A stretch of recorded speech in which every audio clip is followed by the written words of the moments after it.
예, 사건 사고 짚어보겠습니다. 어금니 아빠 이영학의 계부, 며느리 성폭행 혐의로 경찰 조사를 받고 있었는데요. 오늘 오후 자신의 집 비닐하우스에서 목을 매 숨진 채 발견됐습니다. 이용혁 건국대 경찰학과 교수, 양지민 변호사 두 분과 얘기 나눠보겠습니다. 안녕하십니까? 안녕하세요. 네, 안녕하십니까? 자, 오늘 낮에 전해진 소식이죠. 이 며느리 성폭행 혐의로 경찰 조사를 그동안 두 번 이미 이제 받았고, 네. 오늘도 이제 경찰 조사를 받으러 나가는 날이었는데 낮에 네. 집에서 집 근처에서 목을 매 숨진 채 발견됐다는 거죠. 네. 유서가 나왔습니까? 그 당시 시점에서는 유서가 없는 것으로 알려졌는데 예. 그 주변에 유서가 있는 것으로 결국 그 판명이 났습니다. 예. 그 뭐 유서의 그 내용은 상당히 누명을 썼다, 억울하다라고 하는 내용이 근간을 이루었는데요.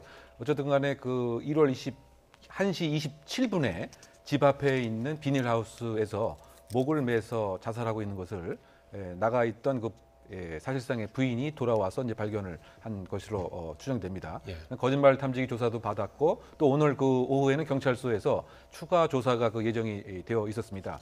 이런 등으로 그 종합해 봐서는 상당한 심적 부담이 분명히 그 있었고 이 지역 사회가 그렇게 커다란 지역 사회가 아니고 아무래도 산촌, 농촌에서 체면에 관한 손상 같은 것도 많이 있었을 가능성. 그러니까 두 가지로 그 요약할 수 있을 것 같습니다. 일단 본인이 생각하는 나름대로의 그 억울함, 그리고 유서에 나타난 내용 같이 이제 얼굴을 못 쳐들고 다닐 것 같다라고 하는 내용을 보면 체면에 대한 손상을 종합해 보면 심적인 그 부담이 상당 부분 있다. 결국 근데 이것은 수사를 앞으로 함에 있어서 이 진실을 밝히는 데 상당 부분 어려움이 수사기관의 입장에서는 있지 않을까, 뭐 이런 지금 생각이 드는 상황입니다. 예. 이영학 어금니 아빠 이영학의 계부 A 씨는 며느리 이제 성폭행 혐의를 받고 있었지 않습니까? 그렇습니다. 굉장히 유서를 통해서 억울하다든지 뭐 체면에 어떤 손상이 갔다든지 이런 입장을 밝히고 일부 앞서 경찰 조사에서는 사실관계를 많이 시인도 하지 않았습니까? 네, 사실은 지금 이 계부가 사실은 예. 자살을 함으로써 경찰 수사가 조금 난항을 겪게 될 것으로 보입니다. 예. 왜냐하면 그 전에 이제 며느리 입장에서 이영학 씨의 부인 입장에서 봤을 때 고소장을 이미 제출을 해서 사실은 이제 수사가 됐던 부분이었는데 이게 조사가 진행이 되기 전에 사실 피해자가 사망을 해버린 겁니다. 그래서 예. 뭐 계속해서 조사를 하고는 있었지만 어쨌든 뭐 진전이 그렇게 크게는 없었죠. 근데 일단은 계부가 지금 이부 시아버지가 자살을 함으로써 인해서 일단은 얘기를 하는 부분은 자기는 결백하다, 내 억울함을 풀어달라라고 얘기를 했거든요. 근데 사실은 조금 지켜봐야 되는 부분이 일단은 둘 사이에, 그러니까 며느리와 의부 시아버지 사이에서 성관계는 있었다는 점에 대해서는 인정을 했습니다. 하지만 시아버지 입장에서 뭐라고 이제 변명을 했었냐면 나는 절대로 강제성이 있는 성관계는 아니었고 하지만 성관계는 있었다라고 했거든요. 그리고 이제 DNA 검사도 사실 일치했습니다. 그래서 예. 경찰은 과연 그 강제성 여부에 조금 초점을 맞춰서 강제성이 있었느냐 여부를 좀 거짓말 탐지기를 통해서 알아내고 싶었을 텐데 그 부분이 일단은 지금 어쨌든 가해자로 추정을 받고 있는 용의자가 사망을 한 상황이기 때문에 수사가 진행되기는 좀 어려울 것 같습니다. 예, 앞서서 이영학은 이제 자신의 부인의 죽음과 관련해서 진실을 밝혀달라 이제 이런 얘기를 한 적이 있었는데요. 잠깐 들어보시겠습니다. 제가 대신 영원히 지옥에서 불타겠습니다. 그거는 확실하고요. 그리고 한 가지 부탁이 있습니다. 9월 5일에 제 아내 죽음 자살에 대해서 좀 진실을 밝혀주십시오. 예, 이렇게 되면 뭐 진실은 밝히기가 좀 어려워지는, 사실상 어려워지는 거죠. 그렇죠. 그러니까 정말 실제로 어떠한 경위로 그 성폭행이 이루어졌는지 예. 정말 그 총을 지금 5정을 소유하고 있었다고 하는데요. 이 계부가 말이죠. 예. 그와 같은 것이 실제가 그 사실인지, 또 그것으로 인해서 이영학의 부인이 자살을 하게 된 구체적인 영향이 과연 있었던 것은 무엇인지, 그리고 실제로 8년 동안 지속적인 성폭행이 있었는지, 이와 같은 것은 가해자와 피해자가 다 사망을 했기 때문에 그 진실에 대한 실체는 상당 부분 밝히기 어렵다. 다만 이제 혹시 그 중간 과정에서 이영학이 스스로 자백을 한다든가 또는 이영학의 딸이 이와 같은 가족 맥락을 많이 알고 있는 사람이기 때문에 나중에 보강 조사를 통해서 이영학의 딸이 또 진술을 하고 그것과 관련된 증거를 또 찾을 수 있을지, 이것은 그 앞으로의 수사의 과제가 아닌가 이런 생각이 듭니다. 예. 경찰이 오늘 이영학의 딸이죠. 네. 예, 여중생 살해할 때 이제 같이 옆에서 이제 거들었다고 해서 네. 이제 공범으로 보고 있는데 구속영장을 재신청했어요. 네, 그렇습니다. 경찰 입장에서는 일단은 증거 인멸의 우려가 있다. 그리고 범죄의 이제 중대성을 고려하면 당연히 구속을 해야 하는 사건이다라고 지금 계속해서 주장을 해왔고 그랬기 때문에 이제 영장 재신청을 한 건데요. 예. 법원에서는 아무래도 좀 엄격하게 볼 것 같습니다. 처음에 애초에 기각했던 영장을 기각했던 이유도 이제 소년범이기 때문에 소년법의 적용을 받았을 때 웬만하면 사실은 소년범은 구속하지 않거든요. 그렇기 때문에 과연 구속을 해야만 하는 부득이한 사유가 있느냐 거기에 이제 초점을 맞춰서 봐야 하는데 지금 건강 상태로 봤을 때 증거인멸은 사실 현실적으로 어렵고 그리고 이제 도주의 우려도 없다. 그렇기 때문에 부득이한 사유가 없다라고 판단될 가능성이 이제 굉장히 높은 상황이고요. 그러면 마지막으로 경찰 입장에서 봤을 때 이제 희망을 걸 수 있는 부분은 만약에 이제 이영학 씨 딸이 가담 정도 범죄에 있어서 가담 정도가 굉장히 이제 높다. 그리고 아빠의 범죄 사실까지도 사실은 이 여중생의 진술에 모든 것이 달려 있다라고 한다면 좀 사안의 중대성이나 그런 중대성을 고려를 해서 구속의 여지도 있기 때문에 그래서 아마도 경찰은 그 부분에 있어서 계속 초점을 맞춰서 주장하고 할 것으로 보입니다. 예. 자, 이영학 본인은 지금 여중생을 살해하고 시신을 유기한 혐의로 구치소에 수감돼 있지 않습니까? 그렇죠. 그런데 이제 계속해서 새로운 사실들이 조금씩 나오고 있는데 어제 나온 내용으로는 13년 동안 13억 원을 이제 후원금으로 받았다는 거 아니겠습니까? 그리고 기초생활수급비도 또 1억을 받았다. 엄청나게 많은 돈을 받았다는 보도가 있었는데 진실은 무엇입니까? 그 돈을 받아서 예. 실제의 그 병원비, 치료비로는 불과 1억 원 남짓 사용을 하고 예. 추정컨대 예. 약 12억 원에 이르는 것은 자신의 호화 생활 유지한 것으로 쓴 것이 아니냐. 그래서 그 용처가 상당히 의심적인 그 상황인 거죠. 예. 일단 우리가 생각할 수 있는 것이 그 문신을 하는데 약 4천만 원 이상이 소비된 것 같고요. 또 그 고급 승용차가 사실상의 소유가 세 대로 되어 있는 것 같습니다. 한 대는 직접적인 명의상도 되어 있고 예. 두 대는 그 누나와 형의 명의로 되어 있는 것이 아닌가 생각이 되고요. 그리고 고급 호텔에 그 자주 출입을 했다. 예. 그리고 더불어서 이 반려견 중에서 고급 반려견을 상당히 관심이 있었기 때문에 그 판매하는 것도 많이 관심을 가졌고 자동차 부품 튜닝 뭐 이렇게 지금 사용을 한 것이 아닌가 생각이 드는데 지금 그 경찰의 입장에서는 그 신용카드 그 사용 내역을 조금 더 철저하게 조사를 해서 과연 어디에 돈을 썼는가 이것을 조사하는 입장인 것 같습니다. 그런데 어쨌든 큰 틀에서 보면은 이 기부금을 받았을 때 기부금 모집 및 사용에 관한 법률에 의하면 적어도 1년에 1,000만 원 이상 모집을 하기 위해서는 행안부에 등록을 해야 됩니다. 그런데 등록을 안 하고 이와 같은 또 모집도 한 것 같고요. 네. 또 그 지금 장애인 수당과 기초 수급에 관한 보조금도 정부로부터 아마 그 허위의 자료 등을 사용을 해서 받았다고 한다면 이 역시 보조금 사기의 또 혐의도 있는 것이죠. 예. 그래서 현재 용처가 그 어떻게 그 되어 있는 것이고 또 이 돈을 사용하는 과정에서 제가 추정컨대 여러 가지 범죄적 정황이 있었을 가능성도 있지 않을까. 뭐 성매매 가능성도 그렇고 예. 혹시 뭐 다른 혹시 그 어린 여성에 관한 뭐 돈을 또 썼다든가 뭐 이런 등등의 혐의점 상당 부분이 있기 때문에 용처에 관한 그 조사 자체는 또 다른 범죄 혐의를 밝히는 하나의 또 시작이 되지 않을까 이런 생각을 해봅니다. 예.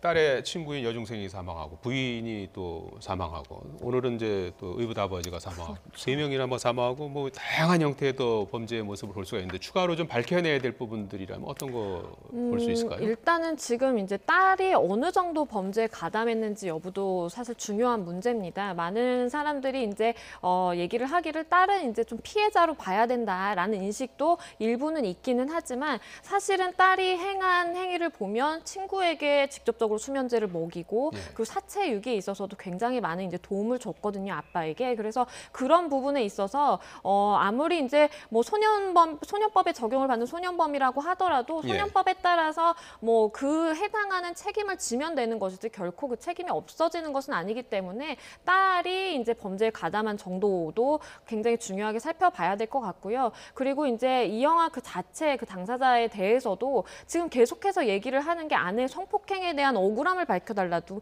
그 사실을 밝혀달라고 하는데 지금 또 이제 그 가해자로 주목받고 있는 의붓 시아버지가 또 사망한 상황이거든요. 그렇기 네. 때문에 과연 그 시아버지가 이렇게 그 범죄를 저지른 것으로 지목받게 된 데 있어서 이영학 씨가 지금 추가적인 또 책임을 물을 것은 없는지도 살펴봐야 될 것 같고요. 그리고 예. 뭐 경찰에서 발표한 바에 따르면 그 아내와 다른 남성의 이제 성관계를 몰카로 찍은 그 몰카 혐의에 대해서도 이제 처벌을 할 예정이라고 하니까요. 예. 그 부분에 있어서 사실 조사가 더 필요할 것 같습니다. 예.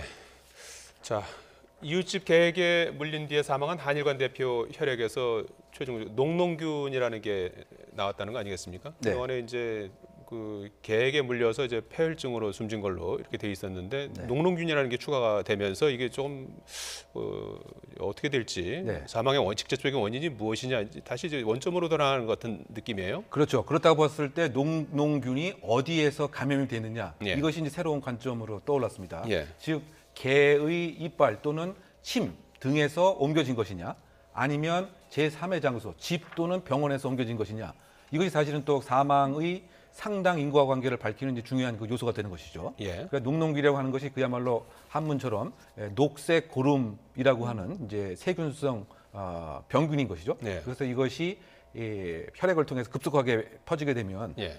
쇼크사로 인해서 폐혈병의 원인이 된다. 그러면 이게 녹농균이 어디서부터 이제 생긴 것이냐?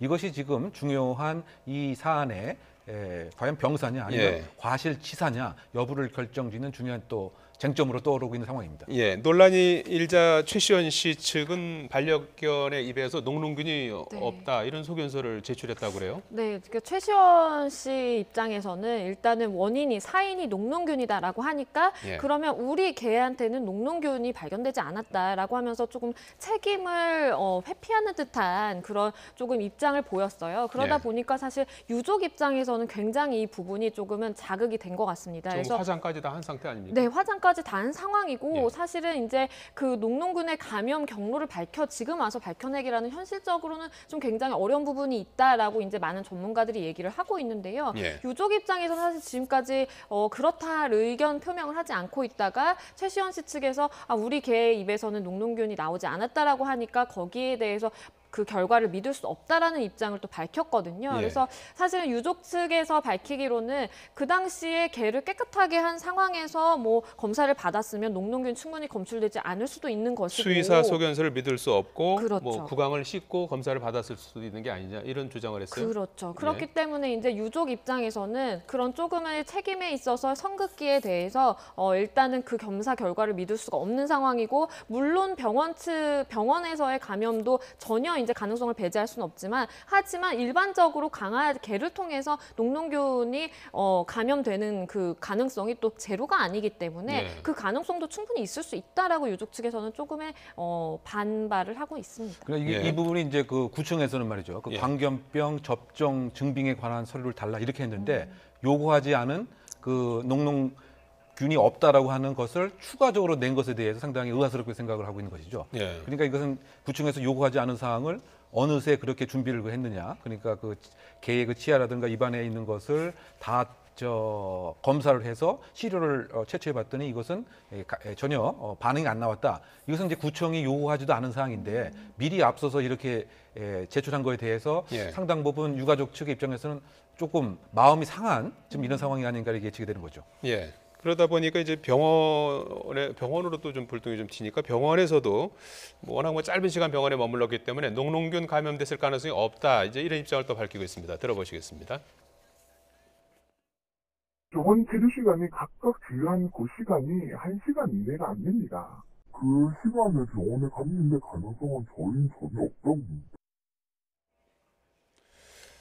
자, 뭐 녹농균이 원인이 된 이제 폐혈증 이렇게 해서 녹농균이 이제 사망의 이제 원인인 것까지는 이제 좁혀졌는데 과연 네. 녹농균이 어디에서 이제 들어갔느냐 이제 이런 부분 아니겠습니까? 그렇습니다. 예. 사실 이게 병원 어떻게 밝혀질 수 있을까요? 그러니까 병원 입장에서는 체류 시간이 워낙 적었고 그리고 사실은 지금 사인으로 밝혀진 녹농균도 일반 녹농균이라 그래서 병원에서 일반적으로 감염돼서 폐혈증까지 이르러서 사람이 사망할 수 있는 그런 내성 녹농균과는 조금 다른 종류라고 합니다. 그래서 네. 병원의 입장에서는 만약에 병원에서 2차 감염이 된 것이라면 그러면 일반 녹농균이 아니라 아니라 병원에서 일반적으로 감염되는 형태의 녹농균이어야 되는데 그것이 아니기 때문에 우리는 병원은 책임이 없다. 병원에서의 감염은 아니고 개에게 물렸기 때문에 그렇게 감염된 것이다라고 이제 밝히고 있는 상황이거든요. 그래서 사실은 이제 최시원 씨 측 입장과 병원 측의 입장 모두 다 우리 책임은 아니다라고 선긋는 지금 내용만 계속해서 나오고 있고요. 그래서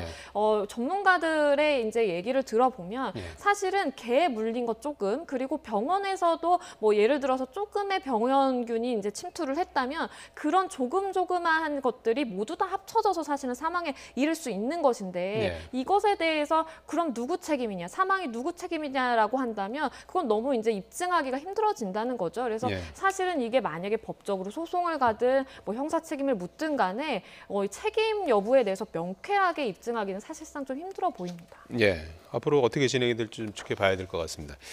어제 전주시 톨게이트에서 여성이 버스에 치여 숨지는 사고가 있었는데요. 이 여성이 하이패스 통행권 때문에 참변을 당했다고 하는데 어떻게 된 겁니까? 결국 이제 그 하이패스 지나가는 곳으로 이제 지나갔는데 이게 거기 표시가 그러니까 여기 지나가면 안 된다라고 이제 표시가 이제 온 곳이죠. 그러다 보면 거기에 이제 삑 경고등이 나옵니다. 그래서 톨게이트를 이제 지나서 한 50m 앞에 옆에 갓길에 차를 세우고 이제 이 여인이 그 표지를 뽑은 통행권을 다음에 가지고 다시 간 거군요. 통행권을 갖고 아마 거기 도로사무실에 일정한 이제 조치를 하려고 했던 그 과정 중에 건너가야 되지 않습니까? 건너가는데 이 하이패스 있는 그 구역에 하이패스 구간은 그냥 차들이 싱싱 달리죠. 싱싱 달립니다. 원래는 이제 속도 제한이 30km로 있지만 실제적으로 보면 평균 한 60km, 70km 시속 속도로 계속 지나가는 것이죠. 그래서 이 다리를 넘어서 그 다음에 계속 가는데 미처 진행하고 있던 버스를 제대로 발견하지 못해서 버스에 그 충돌을 해서 상당히 안타까운 사망 사고가 이제 일어났던 사건이었죠. 예, 정말 안타까운 사건인데요. 이렇게 하이패스 구간이 어딘지 이제 몰라서 뭐 하이패스 구간인지 통행권을 뽑는 통로인지 잘 몰라서 이제 이런 경우가 종종 있지 않습니까? 이랬을 때 그냥 지나가도 된다면서요? 지나가서 나중에 나갈 때 내도 된다고 그러던데. 네, 많은 분들이 사실 모르고 계시는데요. 이게 이렇게 하이패스 구간을 통과를 하게 되면 자동차 번호판이 다 찍히기 때문에 나중에 이제 고지서가 날라오는 경우도 있고요. 그게 아니라 내가 이제 그 고속도로를 통행을 다 하고 빠져나갈 때 거기서 내가 어디서 진입했는데 하이패스 차량 그 도로로 진입을 했다라고 얘기를 하면 그때 사실 정산을 할 수 있는 부분이 있거든요. 근데 많은 운전자들이 그거에 대해서 잘 모르고 일단은 경고음이 울리니까 이거는 이제 멈춰서 뭔가 지금 당장 해결을 해야 되겠다라고 이제 생각을 하면서 사실 인명 피해가 은근히 많거든요. 그러니까 하이패스 구간에서 지금 사망자가 한 6명 정도로 집계가 되고 있어요. 그리고 교통사고는 뭐 200건이 넘는다라고 하니까 많은 분들이 잘 모르고 계시는 것 같은데 그냥 지나가셔서 나중에 정산을 해도 됩니다. 예. 끝으로 뭐 시간이 다 된 것 같은데요. 한 가지만 좀 앞서서도 뉴스로 전해드렸는데요. 이 소셜 미디어를 통해서 이 필로폰을 거래한 그 사범이 경찰에 입건됐는데 이거 어떤 수법입니까? 그리고 이제 그 SNS를 통해 갖고 그 마약 구매자와 판매자를 서로 간에 만나는 거죠. 왜냐면 SNS 상에 특히 채팅 앱 같은 거는 익명성이 보장됩니다. 내가 누구인지 남성인지 여성인지 개인 정보를 전혀 입력하지 않고 활용할 수 있다 보니까 마약 거래에서 사용되는 은어를 사용합니다. 그래서 어느 장소에 갖다 놔라. 심지어 고속터미널 앞에 갖다 놔라. 그러면 그 사람이 구입한 사람이 와서 이제 가져가는 이와 같은 형태이죠. 그리고 최근에 그 유력 정치인의 아들도 마약을 구입을 해서 같이 할 여성을 찾는데도 역시 채팅 앱이 사용이 되었던 것이기 때문에 최근에 그 채팅 앱이 마약에 대한 전파 못지않게 이번에 이영학이도 사실은 채팅 앱을 통해 갖고 젊은 여성들에게 뭐 접근을 했던 이와 같은 사건도 있지 않았습니까? 그래서 마약에 대한 수요와 공급을 원활하게 하는 새로운 수단이 채팅 앱이다. 그래서 이제 국내가 더 이상 마약 청정국이 이제 아닌 상태로 된 그 같은 이유 중에 하나가 일반인들이 마약을 많이 구매하고 접근하기 쉬운 이와 같은 운반 도구와 소통 도구가 있었기 때문이 아닌가 생각됩니다.